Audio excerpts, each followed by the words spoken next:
Towards the end of last year, we actually commissioned some research across the continent to understand how much investment is actually going into all the pillars of IC and T. And good to see that a lot of countries are actually putting a lot of funds into this, and it's exploding. Nice to see all the internet connectivity that's coming to the continent. Challenge to get that through into the continent, but lots of startups, lots of investment in that area. So yes, it's booming.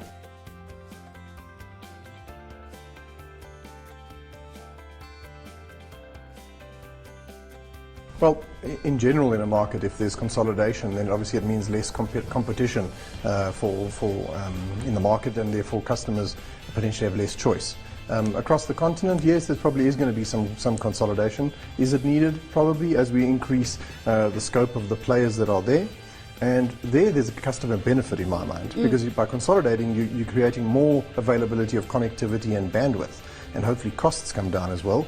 But it's not just about cost, it's about access. Yeah. And access to that bandwidth is what's key. Otherwise, all these dreams that we have of creating these startups and initiatives, they're not going to work unless you've got that bandwidth running.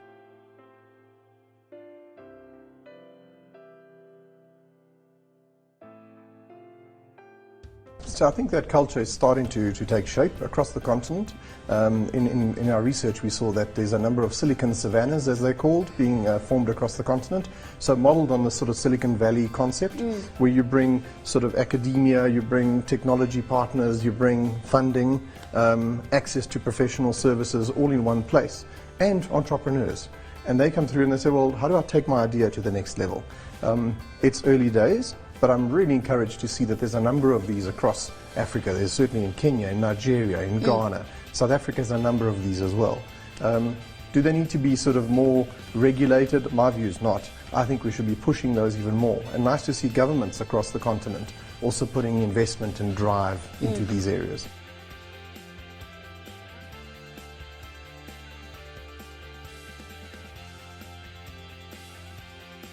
What I'm very excited about is some African solutions to African problems. And there is a regional view of this, right? So you don't have to necessarily take your stuff and globalize it to be successful. We have some unique challenges on this continent, and there's some really interesting ideas that are starting to form to address those. And M-Pesa is one of them. You know, lack of access to banking and payment systems, and everybody's got a phone. How can we use that phone to facilitate payments and transfers? And that's why that thing has just grown and mushroomed. You ask why it hasn't been successful in other countries. I guess it's a combination of factors. Government intervention, regulatory environments, being able to facilitate that. In a more established financial services market, it becomes more difficult to do that because there's more regulation of necessity because of the bigger volumes. But that could be obstacles and hurdles to jump over. Yeah. So there's that. There's also, if there's an established banking infrastructure already, as there is in South Africa, then it can be seen as another channel. Yeah. What's the differentiator? What's the value add from using that? I think that's where people have to be quite smart to say, well, yes, I'm trying to solve a problem, but how am I going to make this specific and create value for the user of that particular technology?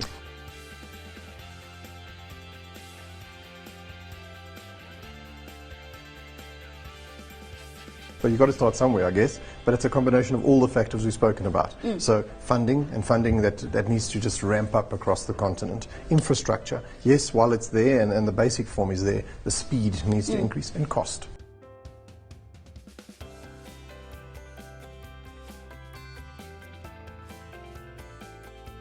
So to me, it creates the opportunity to leapfrog certain technologies. And I think M-Pesa is a great example of that, where you don't have to wait for a formal banking system to be fully in place and mobile channels, etc. Suddenly, with the advent of the phone, you are able to do what people in developed economies have been doing for years, but just on a different platform.